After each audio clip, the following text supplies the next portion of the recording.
It's good. Christ is the answer. Christ is the answer for a man who's got money. Christ is the answer for a man who's got popularity. Christ is the answer to a man who's got gifts and abilities. Christ is the answer to the man who's down and out. He's the answer for everybody who looks his way. Christ is Lord.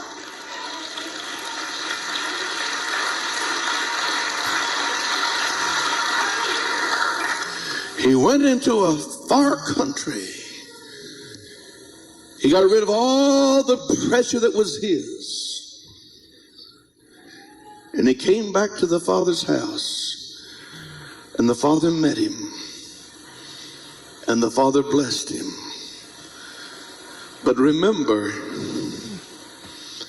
it had cost him something. He still had less than what he had to start with. And in a sense, many of us, when we go into the far country, it costs us. Your children will remember your sins. Your wife will remember your sins. And you can get right with God, but it's not like it never happened. In the eyes of God, it's under his blood. But I want to tell you, you live in a real world where people are afraid once they've seen what you're capable of doing. And it leaves a uneasiness in their spirit. It leaves a fear in their mind. And in the prodigal's life, he had had his share and it was gone. And what was left now belonged to his elder brother. He'd lost what he had, but God had enough for him. And for every single one of us, there's enough for us. But I want to tell you that sin cost us.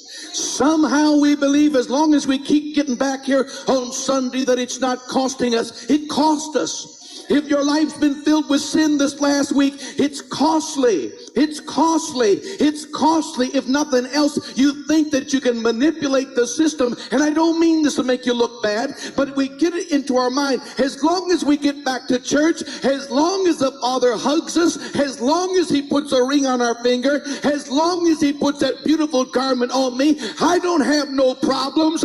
But something's happening in your spirit, because when are you going back to the city? Tomorrow? When you going back? You're here today, but when are you going to go back in your thoughts, in your conversation, in your relationships? When are you going to go back and see that lady? When are you going to go back and see that man? God can't bless you if you don't obey him and stay at his house. He is not able to keep you from hurting yourself when you're in a far city. It's dangerous out there. Don't you know it?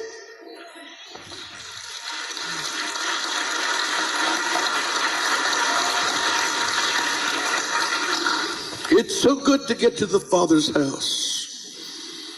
Raise our hands and sing Amazing Grace. How sweet the song that saved a wretch like me.